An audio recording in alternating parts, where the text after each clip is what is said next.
বিখ্যাত হোক আর কুখ্যাতই হোক, এখানে ওবায়দুল কাদেরের মতো একজন লোককে আমি আশ্রয় দিলে বা প্রশ্রয় দিলে বা সাথে নিলে বাংলাদেশের এমন কোনো গোয়েন্দা সংস্থা নাই যে সেটা জানতো না।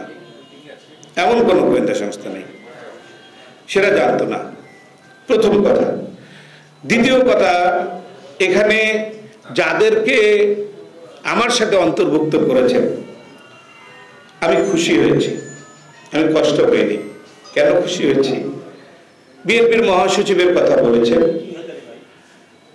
আমাদের পার্টির ভারপ্রাপ্ত চেয়ারম্যানের পিএস বকুল ভাই, রফিকুল ইসলাম বকুল, তার কথা বলেছেন, তার স্ত্রীর কথা বলেছেন।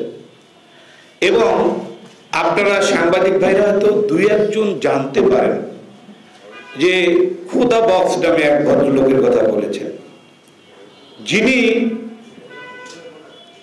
আমার জানা মতে প্রধান উপদেষ্টার সব মশার বিরুদ্ধে সুরক্ষা দিতে এলো বসুন্ধরা এক্সট্রিম অ্যারোসল। মশার বিরুদ্ধে এক্সট্রিম সুরক্ষা।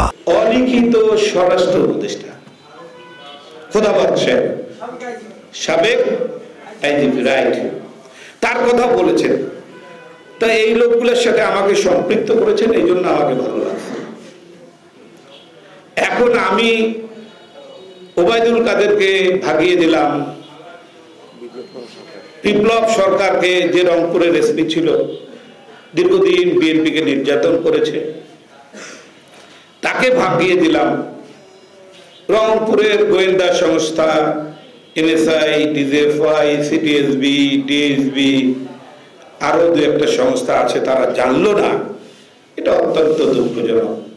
তার মানে আমাদের গোয়েন্দা সংস্থাগুলো যারা আছে তারা নিশ্চয়ই যোগ্যতার প্রমাণ দেয়নি। দেশে কি 18 মাস পার হয়েছে, 18 মাস পরে লিখলো যে আমি ওদেরকে বিদেশে ভাগিয়ে দিয়েছি।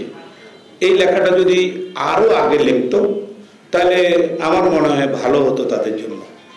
এখন লিখে আমার সুনাম নষ্ট করে বিএনপিকে রংপুরে পরাজিত করা যাবে এটা আমি মনে করি না। কারণ আপনারা আমাকে দীর্ঘদিন ধরে চেনেন, জানেন, আমার সকল কর্মকাণ্ড আপনাদের নখদর্পণে আছে। তাই আমি বলি যে এই সব মিথ্যা, বানোয়াট, বিভ্রান্তিকর লেখা লিখে আমার সুনাম নিশ্চয়ই ক্ষুণ্ণ করা যাবে না।